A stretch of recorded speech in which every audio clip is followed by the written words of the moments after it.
So hi ಸ್ನೇಹಿತರೆ, ಹೇಗಿದ್ರಾ? I hope ಪ್ರತಿಯೊಬ್ಬರು ಚೆನ್ನಾಗಿದ್ರಾ ಅಂದ್ಕೊಂತೀನಿ. ತಾವೇನಾದ್ರೂ ಕೇವಲ 10th ಆಗಿರ್ಬೋದು, ಸೆಕೆಂಡ್ PUC ಆಗಿರ್ಬೋದು ಅಥವಾ ಡಿಪ್ಲೊಮಾ ಏನಾದ್ರೂ ತಾವು ಕಂಪ್ಲೀಟ್ ಮಾಡ್ಕೊಂಡಿದ್ರೆ ಒಂದಲ್ಲ ಎರಡಲ್ಲ ಸುಮಾರು 3 ರೀತಿಯ ಒಂದು ಪೋಸ್ಟ್ ಅನ್ನ ಇಲ್ಲಿ ಒಂದು ರಿಲೀಸ್ ಅನ್ನ ಮಾಡಿದ್ದು, ತಮಗೆ ಇಂಟ್ರೆಸ್ಟೆಡ್ ಆಗಿರುವಂತಹ ಒಂದು ಪೋಸ್ಟ್ ಗೆ ತಾವು ಅಪ್ಲಿಕೇಶನ್ಸ್ ಅನ್ನ ಹಾಕಿ ಆರಾಮ್ಸೆ ತಾವು ಇಲ್ಲಿ ಒಂದು ಸೆಲೆಕ್ಷನ್ಸ್ ಅನ್ನೋದು ತಾವು ಪಡ್ಕೋಬಹುದು. ಸ್ನೇಹಿತರೆ, 100% ಒಂದು ಸೆಂಟ್ರಲ್ ಗವರ್ನಮೆಂಟ್ ನ ಒಂದು ವೇಕೆನ್ಸಿ ಆಗಿರೋದ್ರಿಂದ ನಮ್ಮ ಒಂದು ಕರ್ನಾಟಕದಿಂದ ಪ್ರತಿಯೊಬ್ಬ ಒಂದು ಕ್ಯಾಂಡಿಡೇಟ್ ಸಹ ಅಪ್ಲೈ ಅನ್ನ ಮಾಡಕ್ಕೆ ಇಲ್ಲಿ ಒಂದು ಎಲಿಜಿಬಲ್ ಆಗಿರ್ತಾರೆ. ಇಂಡಿಯನ್ ಕೋಸ್ಟ್ ಗಾರ್ಡ್ ಅಥವಾ ಭಾರತೀಯ ಕರಾವಳಿ ರಕ್ಷಣಾ ಪಡೆ ಅಂತ ನಾವೇನ್ ಕರಿತೀವಿ, ಸುಮಾರು 630 ಒಂದು ವೇಕೆನ್ಸಿಗಳನ್ನ ಇಲ್ಲಿ ಒಂದು ರಿಲೀಸ್ ಅನ್ನೋದು ಮಾಡಿದ್ದಾರೆ. ಇದರ ಬಗ್ಗೆ ಸಂಪೂರ್ಣವಾಗಿರುವಂತಹ ಒಂದು ಡೀಟೇಲ್ಸ್ ಅನ್ನ ಇಲ್ಲಿ ಒಂದು ಶೇರ್ ಅನ್ನ ಮಾಡ್ತೀನಿ. ಆದಷ್ಟು ತಾವು ಈ ಒಂದು ವಿಡಿಯೋನ ತಾವು ಕೊನೆ ತನಕ ನೋಡಿ, ನಂತರ ತಾವು ಅಪ್ಲೈ ಅನ್ನ ಮಾಡ್ತಾ ತಮ್ಮ ಒಂದು ಫ್ರೆಂಡ್ ಸರ್ಕಲ್ ಅಲ್ಲೂ ಸಹ ತಾವು ಆದಷ್ಟು ಈ ಒಂದು ವಿಡಿಯೋನ ತಾವು ಶೇರ್ ಅನ್ನ ಮಾಡಕ್ಕೆ ತಾವು ಪ್ರಯತ್ನವನ್ನ ಮಾಡಿ. ಮೊದಲು ತಾವು ಇಲ್ಲಿ ಸ್ಕ್ರೀನ್ ಮೇಲೆ ತಾವು ಅಬ್ಸರ್ವ್ ಮಾಡಬಹುದು. 3 ರೀತಿಯ ಒಂದು ಪೋಸ್ಟ್ ಅನ್ನ ನಾನು ಏನ್ ಹೇಳಿದ್ದೆ ನೋಡಬಹುದು. 3 ರೀತಿಯ ಒಂದು ಪೋಸ್ಟ್ ಸಹ ತಾವು ನೋಡಬಹುದು. ಮೊದಲನೇ ಒಂದು ಪೋಸ್ಟ್ ಏನು ಒಂದು ಕೇವಲ ಒಂದು ಸೆಕೆಂಡ್ PUC ಮಾತ್ರ ಇಲ್ಲಿ ಒಂದು ಕ್ವಾಲಿಫಿಕೇಶನ್ ಕೇಳಿರುವಂತದ್ದು, ಮತ್ತು ಎರಡನೇ ಒಂದು ಪೋಸ್ಟ್ ಕೇವಲ ಒಂದು 10th ಪಾಸ್ ಅನ್ನ ಮಾತ್ರ ಇಲ್ಲಿ ಒಂದು ಕೇಳಿರುವಂತದ್ದು, ಮತ್ತು ಮೂರನೇ ಒಂದು ಪೋಸ್ಟ್ಗೂ ಸಹ ಕೇವಲ 10th ಅನ್ನ ತಾವೇನಾದ್ರೂ ಒಂದು ಕಂಪ್ಲೀಟ್ ಅನ್ನ ಮಾಡ್ಕೊಂಡಿದ್ರೆ ಈ ಒಂದು ಪೋಸ್ಟ್ ಗೆ ತಾವು ಅಪ್ಲೈ ಅನ್ನ ಮಾಡಕ್ಕೆ ಎಲಿಜಿಬಲ್ ಆಗಿರ್ತಾರೆ. ಒಟ್ಟಾರೆ ಹೇಳ್ಬೇಕಾದ್ರೆ ಏನಾದ್ರೂ ತಾವೇನಾದ್ರೂ ಒಂದು SLC ಆಗಿರ್ಬೋದು, ಸೆಕೆಂಡ್ PUC ಆಗಿರ್ಬೋದು ಅಥವಾ ಡಿಪ್ಲೊಮಾ ಸಹ ತಾವು ಇಲ್ಲಿ ಒಂದು ಕಂಪ್ಲೀಟ್ ಅನ್ನ ಮಾಡ್ಕೊಂಡಿದ್ರೆ ಆರಾಮ್ಸೆ ತಾವು ಈ ಒಂದು ವೇಕೆನ್ಸಿಗಳಿಗೆ ತಾವು ಅಪ್ಲೈ ಅನ್ನೋದು ತಾವು ಮಾಡಬಹುದು. ಸ್ನೇಹಿತರೆ, ತಾವು ಇಲ್ಲಿ ಅಬ್ಸರ್ವ್ ಮಾಡಬಹುದು. ಇಂಡಿಯನ್ ಕೋಸ್ಟ್ ಗಾರ್ಡ್ ಅಥವಾ ನಮ್ಮ ಒಂದು ಕನ್ನಡ ಭಾಷೆಯಲ್ಲಿ ಹೇಳಬೇಕಾದ್ರೆ ಭಾರತೀಯ ಕರಾವಳಿ ರಕ್ಷಣಾ ಪಡೆ ಅಂತ ನಾವೇನ್ ಕರಿತೀವಿ, ಈ ಒಂದು ಡಿಪಾರ್ಟ್ಮೆಂಟ್ ಕಡೆಯಿಂದ ಒಂದು ಸೆಂಟ್ರಲ್ ಗವರ್ನಮೆಂಟ್ ನ ಒಂದು ವೇಕೆನ್ಸಿಯ ಒಂದು ಡೀಟೇಲ್ ಆಗಿರುವಂತಹ ಒಂದು ಅಫಿಷಿಯಲ್ ಆಗಿರುವಂತಹ ಒಂದು ನೋಟಿಫಿಕೇಶನ್ ನ ಇಲ್ಲಿ ಒಂದು ಡಿಕ್ಲೇರ್ ಅನ್ನೋದು ಅನೌನ್ಸ್ಮೆಂಟ್ ಅನ್ನೋದು ಇಲ್ಲಿ ಒಂದು ಮಾಡಿಬಿಟ್ಟಿದ್ದಾರೆ. ಓಕೆನಾ, ಇದರ ಬಗ್ಗೆ ಒಂದು ಸಂಪೂರ್ಣವಾಗಿರುವಂತಹ ಒಂದು ಡೀಟೇಲ್ಸ್ ಅನ್ನ ತಾವು ಇಲ್ಲಿ ಒಂದು ಅಬ್ಸರ್ವ್ ಅನ್ನ ತಾವು ನೋಡಬಹುದು. ಮೊದಲು ತಾವು ಆನ್ಲೈನ್ ಅಲ್ಲಿ ಅಪ್ಲಿಕೇಶನ್ಸ್ ಅನ್ನ ಹಾಕುವುದಕ್ಕೆ ಇದೇ ತಿಂಗಳು 11ನೇ ತಾರೀಕು ಏನೋ ಒಂದು ಅನೌನ್ಸ್ಮೆಂಟ್ ಅನ್ನೋದು ಇಲ್ಲಿ ಒಂದು ಮಾಡಿಬಿಟ್ಟಿದ್ದಾರೆ. ನಂತರ ರಿಜಿಸ್ಟ್ರೇಷನ್ ಲಾಸ್ಟ್ ಡೇಟ್ ಬಗ್ಗೆ ಮಾತಾಡೋದು ಇದೇ ತಿಂಗಳು 25ನೇ ತಾರೀಕೆ ಇದರ ಒಂದು ಲಾಸ್ಟ್ ಡೇಟ್ ಅನ್ನೋದು ಒಂದು ಡಿಕ್ಲೇರ್ ಅನ್ನೋದು ಮಾಡಿದ್ದಾರೆ.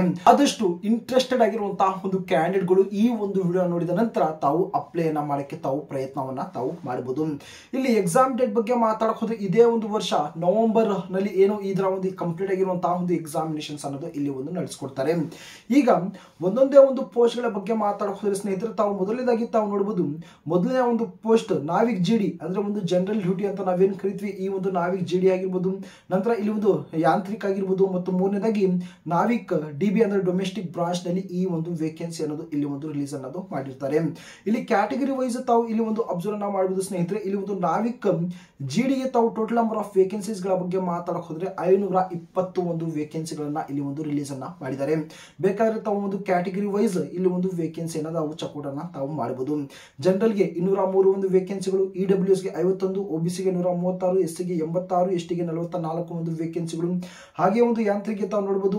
ಜನರಲ್ ಗೆ 15, EWS ಗೆ 5, OBC ಗೆ 11, SC ಗೆ 8, ST ಗೆ 2 ಒಂದು ವೇಕೆನ್ಸಿಗಳು. ಜನರಲ್ ನ ಒಂದು ಕ್ಯಾಟಗರಿ ತಾವು ನಾವಿಕ್ DB ಗೆ ತಾವು ನೋಡಬಹುದು. ಜನರಲ್ ಗೆ 20 ವೇಕೆನ್ಸಿಗಳು, EWS ಗೆ 5, OBC ಗೆ 16, SC 8, ST 1. ಸುಮಾರು ಇಲ್ಲಿ ಟೋಟಲ್ ನಂಬರ್ ಆಫ್ ವೇಕೆನ್ಸೀಸ್ ಗಳ ಬಗ್ಗೆ ಇಲ್ಲಿ ನೋಡಕ್ ಹೋದ್ರೆ 630 ಒಂದು ಸರಿಸುಮಾರು ಇಲ್ಲಿ ಒಂದು ವೇಕೆನ್ಸಿಗಳನ್ನದು ರಿಲೀಸ್ ಅನ್ನ ಮಾಡಿರ್ತಾರೆ. ಓಕೆನಾ, ತಮ್ಮ ಒಂದು ಕ್ಯಾಟಗರಿ ವೈಸ್ ತಾವು ಅಪ್ಲಿಕೇಶನ್ ಹಾಕುವಂತಹ ಒಂದು ಸಂದರ್ಭದಲ್ಲಿ ತಾವು ಅಪ್ಲೈ ಅನ್ನ ಮಾಡಬಹುದು. ಇಲ್ಲಿ ಎಲಿಜಿಬಿಲಿಟಿ ಡೀಟೇಲ್ಸ್ ಅನ್ನ ತಾವು ಅಬ್ಸರ್ವ್ ಮಾಡಬಹುದು. ಫಾರ್ ನಾವಿಕ್ GD ಬಗ್ಗೆ ಮಾತಾಡಕ್ ಹೋದ್ರೆ ಜನರಲ್ ಡ್ಯೂಟಿ ತಾವು ನೋಡಬಹುದು. ಎನಿ 12 ಪಾಸ್ ಅಂದ್ರೆ ಕೇವಲ ತಾವೇನಾದ್ರೂ ಒಂದು ಸೆಕೆಂಡ್ PUC ಅನ್ನ ಕಂಪ್ಲೀಟ್ ಅನ್ನ ಮಾಡ್ಕೊಂಡಿದ್ದು, ತಮ್ಮ ಒಂದು ಸೆಕೆಂಡ್ PUC ನಲ್ಲಿ ಒಂದು ಫಿಸಿಕ್ಸ್ ಮತ್ತು ಮ್ಯಾಥ್ಸ್ 2 ಒಂದು ಸಬ್ಜೆಕ್ಟ್ ತಾವೇನಾದ್ರೂ ಒಂದು ಓದಿದ್ರೆ ಸೆಕೆಂಡ್ PUC ನಲ್ಲಿ ಅಂತಹ ಒಂದು ಕ್ಯಾಂಡಿಡೇಟ್ ಗಳು ಮಾತ್ರ ಏನು ಈ ಒಂದು ನಾವಿಕ್ GD ಗೆ ಒಂದು ಏನೋ ಒಂದು ಅಪ್ಲೈ ಅನ್ನ ಮಾಡಕ್ಕೆ ಒಂದು ಎಲಿಜಿಬಲ್ ಆಗಿರ್ತೀರಿ. ಓಕೆನಾ, PUC ಅನ್ನ ಕೂಡ ಏನೋ ಒಂದು ಸೈನ್ಸ್ ಇರುತ್ತೆ, ಕಾಮರ್ಸ್ ಇರುತ್ತೆ. ಓಕೆನಾ, ಕಾಮರ್ಸ್ ನಲ್ಲಿ ಏನೋ ಒಂದು ಈ ಒಂದು ಫಿಸಿಕ್ಸ್ ಮ್ಯಾಥ್ಸ್ ಸಬ್ಜೆಕ್ಟ್ ಏನು ಬರುವುದಿಲ್ಲ. ಓಕೆನಾ, ಅಂತಹ ಒಂದು ಕ್ಯಾಂಡಿಡೇಟ್ ಗಳು ಅಪ್ಲೈ ಅನ್ನ ಮಾಡಕ್ಕೆ ಎಲಿಜಿಬಲ್ ಆಗಿರೋದಿಲ್ಲ. ಇಲ್ಲಿ ಒಂದು ಫಿಸಿಕ್ಸ್ ಮತ್ತು ಮ್ಯಾಥ್ಸ್ 2 ಒಂದು ಸಬ್ಜೆಕ್ಟ್ ಗಳು ಒಂದು ಕಂಪಲ್ಸರಿ ಆಗಿರಬೇಕು ಅಂತದ್ದು ಹೇಳಿದ್ದಾರೆ. ಫಾರ್ ಯಾಂತ್ರಿಕ್ ಬಗ್ಗೆ ಮಾತಾಡಕ್ ಹೋದ್ರೆ ತಾವೇನಾದ್ರೂ ಕೇವಲ ಒಂದು 10th ಪಾಸ್ ಆಗಿದ್ರು ಕೂಡ ತಾವು ಅಪ್ಲೈ ಅನ್ನೋದು ಮಾಡಬಹುದು, ಅಥವಾ 10th ಪಾಸ್ ನ ಒಂದು ಜೊತೆಗೆ ಡಿಪ್ಲೊಮಾ ಸಹ ತಾವೇನಾದ್ರೂ ಒಂದು ಕಂಪ್ಲೀಟ್ ಅನ್ನ ಮಾಡ್ಕೊಂಡಿದ್ರು ಕೂಡ ಈ ಒಂದು ಯಾಂತ್ರಿಕ್ ಎನ್ನುವಂತಹ ಒಂದು ವೇಕೆನ್ಸಿಗೆ ತಾವು ಅಪ್ಲೈ ಅನ್ನ ತಾವು ಮಾಡಬಹುದು. ಹಾಗೆಯೇ ಒಂದು ಮೂರನೇ ಒಂದು ಪೋಸ್ಟ್ ನ ತಾವು ನೋಡಬಹುದು, ನಾವಿಕ್ DB ಅಂದ್ರೆ ಒಂದು ಡೊಮೆಸ್ಟಿಕ್ ಬ್ರಾಂಚ್ ಅಂತ ನಾವೇನ್ ಕರಿತೀವಿ. ಇಲ್ಲಿ ಕೇವಲ ಒಂದು SLC ಮಾತ್ರ ಇಲ್ಲಿ ಒಂದು ಕ್ವಾಲಿಫಿಕೇಶನ್ ಅನ್ನೋದು ಇಲ್ಲಿಂದ ತಾವು ಕೇಳಬಹುದು.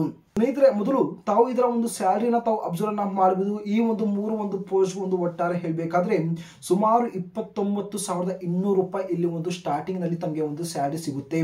ಬರ್ತಾ ಸುಮಾರು ಏನಿಲ್ಲ ಅಂದ್ರೂ ಕೂಡ ಒಂದು 60,000 ರಿಂದ 70,000 ವರೆಗೂ ಇಲ್ಲಿ ಒಂದು ಸ್ಯಾಲರಿ ಹೋಗುವಂತಹ ಒಂದು ಚಾನ್ಸಸ್ ಇದೆ. ಅಷ್ಟೇ ಅಲ್ಲ, ಒಂದು ಸೆಂಟ್ರಲ್ ಗವರ್ನಮೆಂಟ್ ನ ಒಂದು ವೇಕೆನ್ಸಿ ಆಗಿರೋದ್ರಿಂದ ತಾವು ನೋಡಬಹುದು HRA ಹೋಮ್ ರೆಂಟ್ ಅಲವೆನ್ಸ್ ಅನ್ನೋದು ತಮಗೆ ಸಿಗುತ್ತೆ, DNS ಅಲವೆನ್ಸ್ ಅನ್ನೋದು ಸಿಗುತ್ತೆ, ಟ್ರಾವೆಲಿಂಗ್ ಅಲವೆನ್ಸ್ ಅನ್ನೋದು ಸಿಗುತ್ತೆ. ಸೆಂಟ್ರಲ್ ಗವರ್ನಮೆಂಟ್ ನ ಒಂದು ಎಂಪ್ಲಾಯ್ಗೆ ಸಿಗುವಂತಹ ಪ್ರತಿ ಒಂದು ಅಲವೆನ್ಸಸ್ ಅಥವಾ ಒಂದು ಫೆಸಿಲಿಟೀಸ್ ಅನ್ನ ಇಲ್ಲಿ ತಮಗೆ ಒಂದು ಪ್ರೊವೈಡ್ ಅನ್ನೋದು ಮಾಡಿಕೊಡ್ತಾರೆ. ಏಜ್ ಲಿಮಿಟ್ ಅನ್ನ ತಾವು ಅಬ್ಸರ್ವ್ ಮಾಡಬಹುದು. ನಿಮ್ಮ ಒಂದು ಏಜ್ ಲಿಮಿಟ್ ಅನ್ನ 1/6/2025 ಇಲ್ಲಿ ಒಂದು ಕೌಂಟ್ ಅನ್ನ ಮಾಡಿದಾಗ 18 ವರ್ಷದಿಂದ ಹಿಡಿದು 22 ವರ್ಷ ಇಲ್ಲಿ ಒಂದು ಏಜ್ ಲಿಮಿಟ್ ಅನ್ನೋದು ಇಲ್ಲಿ ಒಂದು ಕೇಳಿದ್ದಾರೆ. ನಾವು 22 ವರ್ಷಕ್ಕಿಂತ ಹೆಚ್ಚು ನಮ್ಮ ಒಂದು ಏಜ್ ಇದೆ ಅಂತ ಯಾರೆಲ್ಲ ಒಂದು ಕ್ಯಾಂಡಿಡೇಟ್ಸ್ ಗಳು ಇದ್ದಾರೆ ಅವರಿಗೆ ಏಜ್ ಅಲ್ಲಿ ರಿಲ್ಯಾಕ್ಸೇಷನ್ಸ್ ಅನ್ನೋದು ಇಲ್ಲಿ ಒಂದು ಕೊಟ್ಟಿರ್ತಾರೆ. ತಾವು ನೋಡಬಹುದು, SC ST ನ ಒಂದು ಕ್ಯಾಟಗರಿಗೆ 5 ವರ್ಷ ಒಂದು ಏಜ್ ಅಲ್ಲಿ ರಿಲ್ಯಾಕ್ಸೇಷನ್, OBC ಗೆ 3 ವರ್ಷ, PWD ಗೆ ತಾವು ನೋಡಬಹುದು ಜನರಲ್ ಗೆ 10, SC ST ಗೆ 15, OBC 13 ವರ್ಷ ಅಂತ ಒಂದು ಹೇಳಿದ್ದಾರೆ. ಎಕ್ಸ್ ಸರ್ವಿಸ್ ಮ್ಯಾನ್ ಗೆ 5 ವರ್ಷ ಇಲ್ಲಿ ಒಂದು ಏಜ್ ಅಲ್ಲಿ ರಿಲ್ಯಾಕ್ಸೇಷನ್ಸ್ ಅನ್ನೋದು ಇಲ್ಲಿ ಒಂದು ಕೇಳಿದ್ದಾರೆ.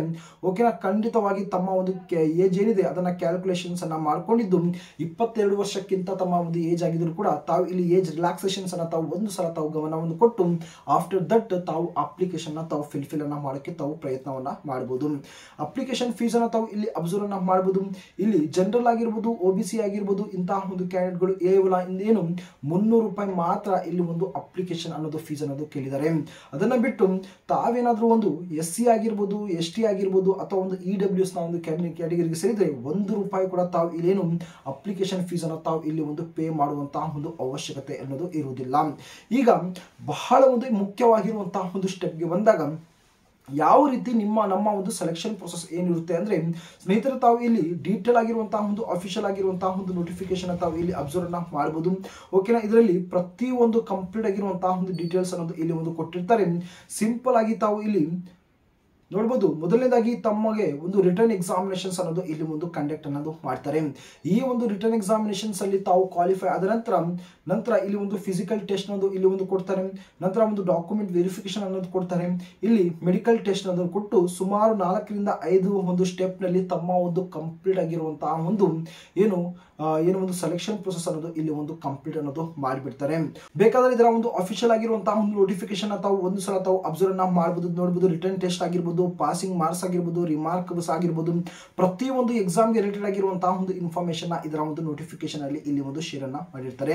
ಸ್ನೇಹಿತರೆ, ಇದರ ಒಂದು ಡೀಟೇಲ್ ಆಗಿರುವಂತಹ ಒಂದು ಅಫಿಷಿಯಲ್ ಆಗಿರುವಂತಹ ಒಂದು ನೋಟಿಫಿಕೇಶನ್ ಆಗಿರ್ಬೋದು, ಇದರ ಒಂದು ಅಫಿಷಿಯಲ್ ಆಗಿರುವಂತಹ ಒಂದು ವೆಬ್ಸೈಟ್ ಆಗಿರ್ಬೋದು, ಪ್ರತಿ ಒಂದು ಲಿಂಕ್ ಅನ್ನು ನಾನು ಡಿಸ್ಕ್ರಿಪ್ಷನ್ ಅಲ್ಲಿ ಕೊಟ್ಟಿರ್ತೀನಿ. ಪ್ರತಿಯೊಬ್ಬರು ಒಂದು ಸಲ ತಾವು ವಿಸಿಟ್ ಅನ್ನ ಮಾಡಿ ಅಲ್ಲಿನ ತಾವು ಪ್ರತಿ ಒಂದು ಇನ್ಫಾರ್ಮೇಶನ್ ಅನ್ನೋದು ತಾವು ಪಡ್ಕೋಬಹುದು.